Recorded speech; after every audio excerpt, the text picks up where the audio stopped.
Мяне завуць Клачко Александр, я беларус, якому небаякава будучыня Беларусі. Нарадзіўся ўсё жыццё, амаль усё жыццё пражыў у горадзе Барановічы, а сваёй малой радзімай лічу вёску Дамашевічы. Вёска маіх продкаў у 19 стагоддзі у гэтай вёскі я знайшоў 6 маіх прапрапрадзедаў. Я былы добраахвотнік палка Каліноўскага батальёна Волат. Паехаў абараняць Кіеў у пачатку сакавіка 22 года. Так. У пачатку сакавіка 22 года я паехаў абараняць Кіеў і ехаў на 1,5 месяцы, а затрымаўся на вайне на 1,5 гады. Я раскажу зараз, хачу распавесці пра хлопцаў, якія загінулі 26 чэрвеня 22 года пад Лісічанскам, абараняючы Лісічанск. 4 хлопцаў загінула і 2 трапіла ў палон, іх лёс невядомы. Сярод іх тут выпадкова, скажу так, аказаліся партрэты Папік, Брэст, Сябро, яшчэ быў Атам, які загінуў у гэтым баю, Калешы, Тромблі трапілі ў палон. Я хацеў бы расказаць трошкі літоўскім гледачам у першую чаргу пра гэтых хлопцаў, кім яны былі, хто яны такія. Пачну, мабыць, пра самага вядомага сярод беларусаў. Гэта Брэст. Вось ён тут вось на фотаздымку. Іван Маршук. Ён нарадзіўся ў горадзе Брэсце, таму і пазыўны Брэст узяў. Гэта выбітны беларус. Ведаеце, ёсць калегіня добраахвотнік, гэта безумоўна заўсёды страта ў першую чаргу для блізкіх. Калі загінуў Брэст, я лічу, гэта страта, вялікая страта для ўсёй Беларусі. То бок гэта чалавек, які мог бы, ён і зрабіў вялікі ўнёсак у будучыню Беларусі, да? І нават сваёй смерцю ён, хлопцы гэта зрабілі, але у яго быў вялікі патэнцыял. І проста вось тыя 3,5-4 месяцы, якія я яго ведаў, гэта цудоўны час, што я яго ведаў жывым. На маіх вачах ён проста вось развіваўся. Ён станавіўся вышэй, мацней. А гэта быў камандзір, за якім хацелася ісці нават на край свету. Бывае такое, што ты атрымуеш загад, і ты разумееш, што гэта бязглузды, непатрэбны, неправільны загад. Да? Але калі загад аддае Брэст, якім бы ты яго не лічыў асабіста, гэты загад, калі ён гучыць ад Брэста, гучаў ад Брэста, то ты разумееш, што гэта правільна. Па-іншаму быць не можа.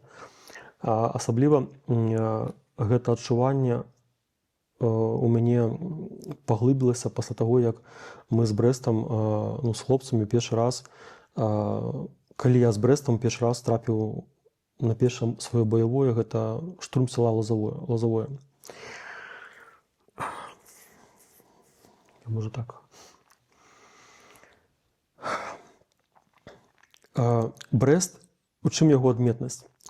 Ён быў як бацька для кожнага добраахвотніка.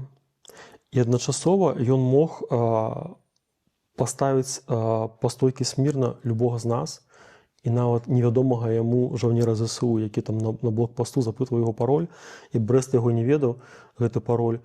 Ён мог праехаць праз гэты блокпост сваім напорам, сваім вось там, часам там гучным там голасам, з выкарыстаннем матных слоў бывала. Але ён такі быў, ён мог прабіць любую вось перашкоду, здавалася. Чаму я кажу, што мы адчувалі яго як бацьку, бо пры гэтым, вырашаючы глобальнае пытанне батальёна Волат, ён потым у выніку стане камандзірам батальёна Волат апошні месяц свайго жыцця, ён клапаціўся пра кожнага свайго байца.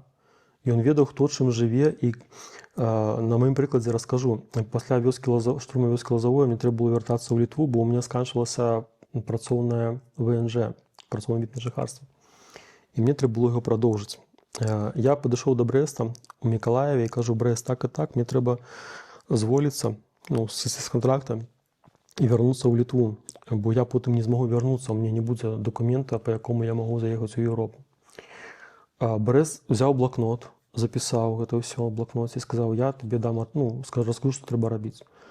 Ну, я думав, все, записав і забив. Больш буду шукаць праз кагосьці іншага, як зволіцца правільна. Да? У выніку праз наступны дзень Брэст мяне знаходзіць і кажа: Кусь, ты прасіў вось інфармацыю, зрабі вось так, падыдзі да гэтага чалавека са штабу палка Каліноўскага, напішы рапорт.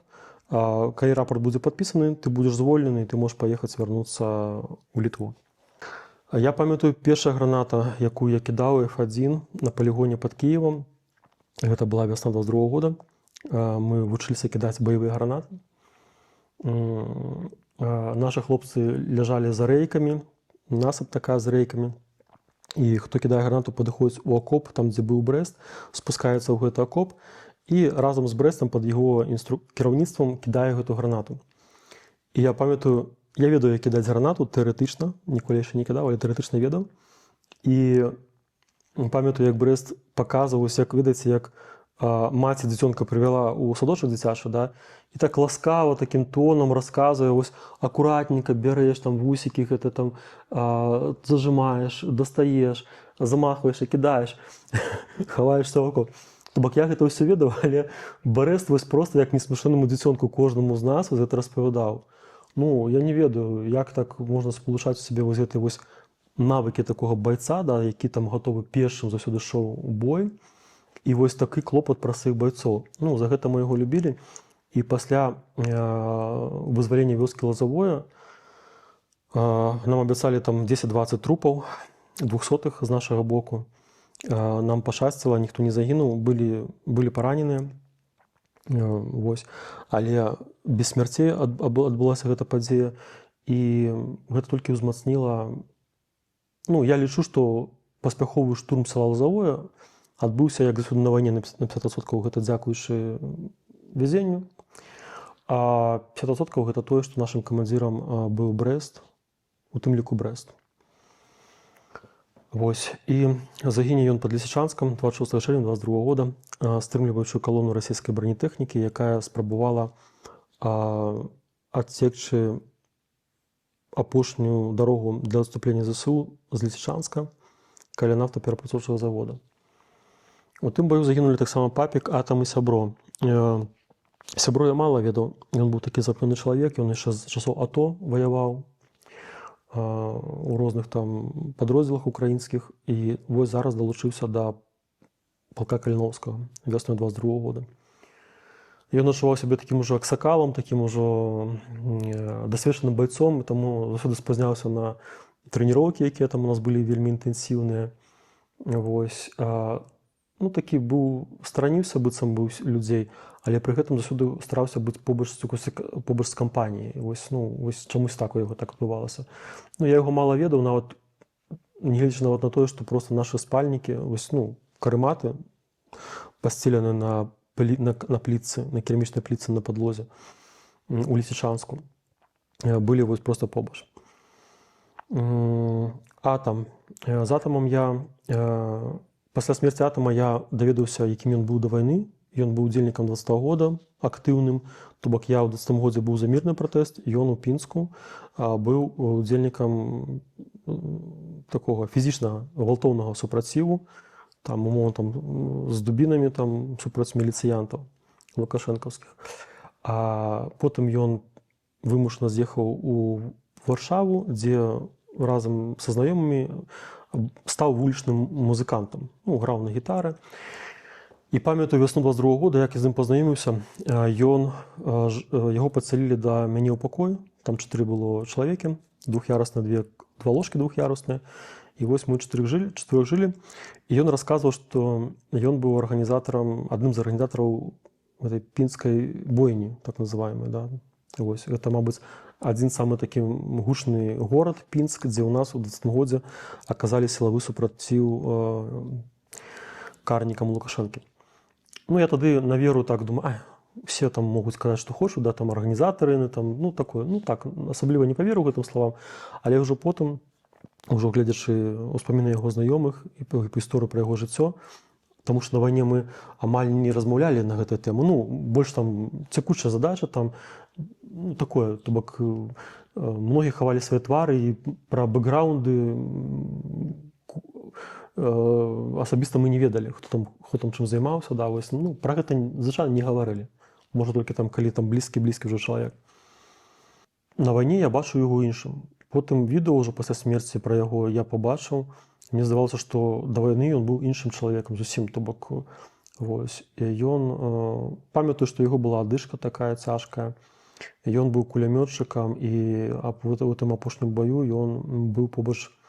Мы былі з ім сядзелі ў адным акопе, дарэчы, калі вызваліся Лозавое, мы з ім сядзелі ў адным акопе з украінскімі марпехамі, і Атам яшчэ зрабіў фотаздымак. Дарэчы, вось гэты фотаздымак, тут яго няма, на варце святла каля беларускай амбасады ў Вільні стаіць. Гэта менавіта абрэзаны фотаздымак, на якім з аднаго боку марской пехацінец з Адэсы украінскі, а з іншага боку я, толькі мы абрэзаны. Вось. І Атам загінуў разам з Брэстам, танкавы снарад разарваўся і вырваў яму кусок спіны. Вось, параненне несумясцімае з жыццём. І наш парамедык Бровар, які быў у тым баі, і адзін з немногіх, хто выжыў у тым баі, ён па рацыі, гледзячы ў твар, у вочы жывому Атаму, перадаў, што Атам 200. Хаця Атам яшчэ быў жывы, ён проста разумеў, што у спіне такая рана, што ён не можа яе ніяк закрыць, і пытанне смерці, пытанне часу. Папік. З папікам, папік найбольш блізкі мне быў, і Клеш таксама. Вось папік і Клеш. Папік загінуў, Клеш трапіць у палон. З ім пачыналі сябраваць. Чаму я кажу пачыналі сябраваць? Таму што для мяне вельмі важна паняцце сябр. І я лічу, што калі б яны засталіся жывыя, не трапілі ў палон, не загінулі, ну, мы сталі бы сябрамі. І вось, магчыма, зараз я бы там, калі папік працягваў бы ваяваць, то, магчыма, у свой адпачынак ён прыехаў бы да мяне тут у Вільню. Тое самае і Клеш. З папікам мы вельмі глыбока размаўлялі, мабыць, за 3 тыдні, за 2,5 тыдні, за 20 дзён да яго гібелі. Нам тады выпала, мы атрымалі загад ахоўваць канатную пераправу праз раку Северскі Донец. І мы капалі акоп, да сярэдзіны ночы капалі акоп, вось, на гэтай пераправе. Ну, занялі пазіцыю і капалі гэты акоп. І падчас гэтай копкі акопа мы з ім доўга размаўлялі. І папік, ён пражыў у Украіне 20 гадоў, то бок дзесьці з пачатку 2000-х гадоў. У яго 3 дзяцей, 2 ад другога браку, ад другога шлюбу, 1 ад першага. Вось. І папік казаў, я вось тут абараняю, у Лісічанску, я абараняю свой дом. 200 кіламетраў адсюль мой дом, у яго было некалькі гектараў зямлі, якія ён нават на вайне, вось вясной мы там былі ў Кіеве, там трэніраваліся, там неслі службу. Вось. І ён па тэлефону вырашаў, засейваў там пытанне, як засеяць гэтыя гектары свае. Я бараню свой дом, я не хачу, каб рускія прыйшлі ў мой дом, згвалтавалі мою жонку, зрабілі там рабамі маіх дзяцей. Я бараню тут свой дом, які 200 кіламетраў адсюль. А што робіце вы тут, беларусы, ну, якія прыехалі ва Ўкраіну, там, як ён казаў, з сытай Еўропы? Я не разумею. Я яму вось паўночы, пакуль мы капалі акоп, там цяжка капалася, зямля такая была, з каменнямі. Нават кірка ў нас была, кірка, лапата, мы так вось, ну, мэнчыліся. Над намі там часам гэтыя міны праляталі. Па мосту, там адзін з 3 мостоў рускія разбіралі. А скепкі побач падалі ўжо на злёце. І мы з папікам размаўлялі. Я яму спрабаваў данесці, чаму я, на сваім прыкладзе, чаму я прыехаў ва Ўкраіну, што я тут абараняю. Я яму тлумачу, што я абараняю незалежнасць Беларусі. Я імкнуся да вызвалення Беларусі, праз вызваленне Ўкраіны. Ну, ён, пражыўшы 20 гадоў ва Ўкраіне, не мог гэтага зразумець. Ну, я, як мог, паспрабаваў яму гэта данесці. І про Лукашенко так само розмовляли. Ён сказав, що я ще туди, каже, у кінці там 90-х зрозумів, що з ім нічого доброго Білорусь не чекає, і з'їхав в Україну туди ще. Вось. І я думаю, ось гэта вось ноч на пераправе, у акопе гэтым, сумесная копка акопа, размова гэта, яна нас вельмі зблізіла. І яшчэ момант вельмі мяне ўразіў пры жыцці яшчэ папіка. Гэта тое, што ён сваёй жонцы сказаў, што я не памятаю, можа быць, гэта пасля смерці было ўжо. Але ён сваёй жонцы сказаў, я даведаўся ўжо пасля смерці, магчыма, не памятаю дакладна. Ён сваёй жонцы сказаў, што Кусь мне як малодшы брат. Я такі трошкі прыфігеў, думаю, нейкі, фактычна незнаёмы мне мужик, да? На пару гадоў старэйшы за мяне, і сапраўды адносіць на мяне як да малодшага брата. І мяне гэта так зачапіла трошкі, у добрым сэнсе. То бок, нечакана такое было, як так, чаму так? То бок, я думаю, што мы бы з ім моцна пасябравалі ў будучыні, калі б я не памёр, не загінуў. Клеш. Маленькі, благенькі. Сергей Дзёгцеў. Я таксама імя прозвішча даведаўся толькі пасля смерці, таму што мы не цікавіліся імёнамі, да? Клеш. Упершыню я яго памятаю у красавіку, мабыць, на трэніроўках на кіеўскай базе. Мы вучыліся медыцыне, і у тым ліку пераносіць на сваім карку, на спіне параненых. У мяне было слабое месца спіна, і вось гэта пераноска параненых і гульня ў слана, калі на цябе там 4 чалавекі прыгае, і ты павінен іх вытрымаць. У мяне была аперацыя на спіне, і пачаліся гэта зноў непакоі спіна. І я у канцы трэніровак мы павінны былі здаць тэст Купера. Там шэраг фізічных нагрузак, якія чарадуюцца паміж сабой. Я здаў, але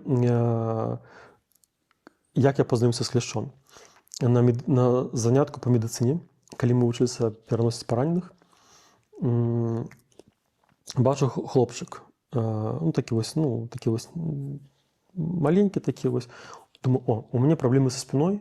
Я падыходжу да Клеша, кажу, глядзі, так і так, да, давай з табою пары будзем, таму што, я не хачу зусім там, пакуль тэст не здам, адпрашвацца, прасіцца, што мне баліць, то щось пакуль я тэст не здаў, я не адпрошваўся, я цярпеў гэта, там, сціснуўшы зубы, там, але рабіў. Давай з табою пары займацца. Вось. Ён кажа, давай. І вось так мы з ім пашлі ў пары займацца. Потым у нас была гэта вось, ён трапіў у мой падроздзел, у нас было аддзяленне 11 чалавек, папік быў у маім аддзяленні, і Клеш быў у маім аддзяленні. Безумоўна, там побач жылі, у Міклаеве мы жылі 3 тыдні ўвогуле, у адным пакоі, там нас, можа, чалавек было 6, невялікі пакой.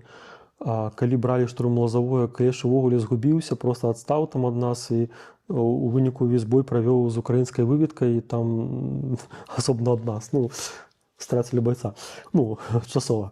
Вось. І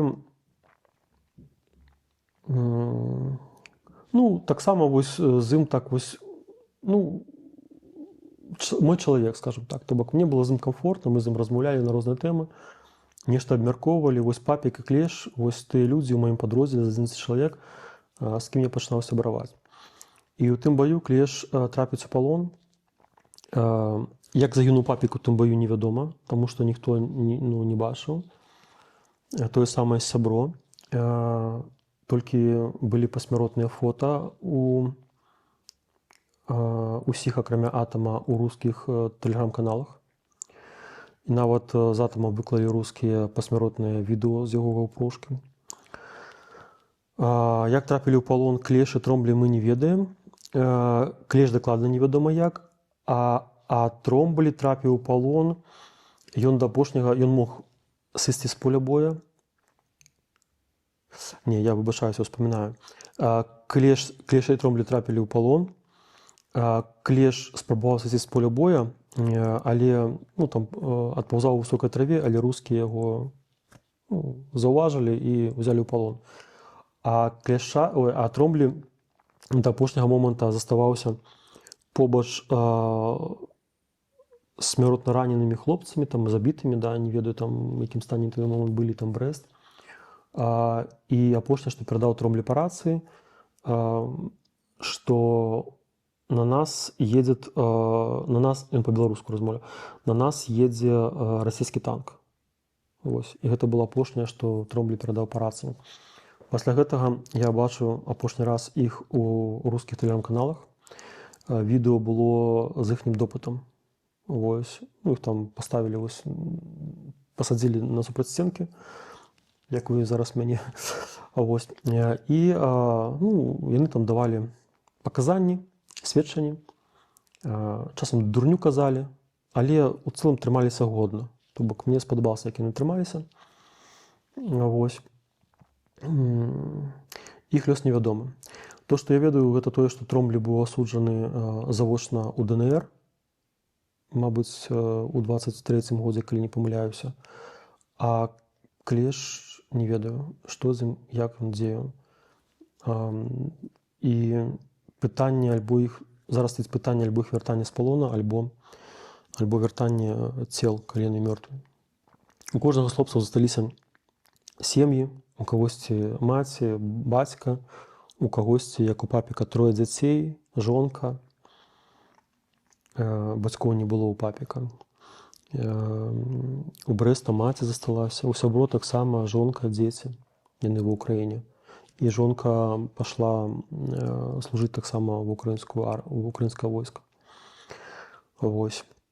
З таго часу я кожны год, 23, 24, 25, і вось зараз будзе 26, я праводжу вечар памяці у гонар гэтых хлопцаў, загінуўшых, трапіўшых палон, каб данесці беларусам і іншым людзям, каму цікава гэта чуць, ведаць, кім былі гэтыя хлопцы, хто такія беларускія добраахвотнікі, і надзвычайныя людзі. Не галаварэзы, не садзісты, не тое, што там кажа прапаганда. Это звычайныя людзі, якія, як папік, проста баранілі свае каштоўнасці, то, што ім дорага. Вось. Гэта і загінулі, страцілі, як мінімум, свабоду у абарончай вайне. Я лічу, што абарончая вайна гэта адрозніваецца ад наступальнай вайны. Вось. І абарончая вайна гэта, яны героі. Хаця гэта, падкрэслю, звычайныя людзі, але якія былі гатовы рызыкаваць сваім здаровым жыццём дзеля тых каштоўнасцей, якія былі для іх дорагі.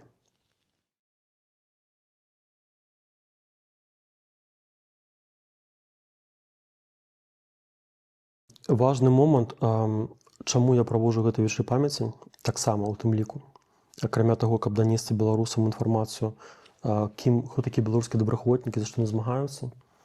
Для мяне таксама гэта асабісты момант, таму што я лічу, што я павінен прымаць удзел у гэтым баі. Не абавязкова загінуць, не абавязкова трапіць у палон, але я лічу, што я павінен быў быць там. І калі б у мяне не сканчвалася працоўны від на жыхарства ў Літве, я так уже зацянуў там усе тэрміны па сваім вяртанню, то я бы пайшоў бы з хлопцамі.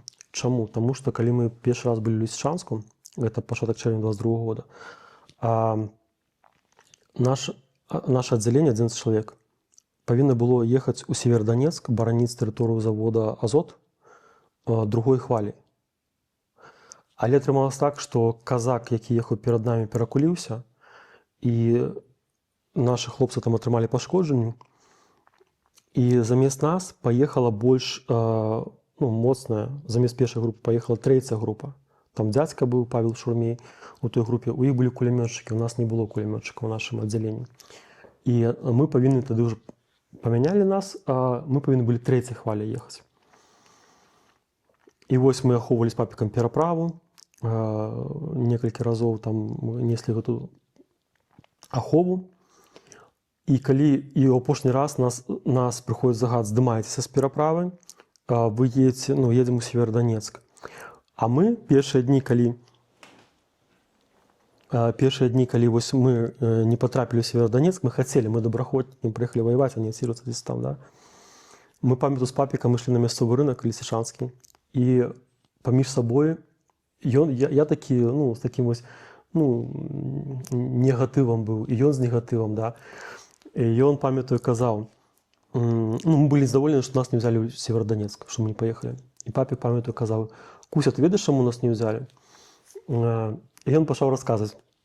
Там наш камандзір аддзялення на той момант, не буду пазыўна называць, хавае свой твар, ну, такі не вельмі там спрытны камандыр.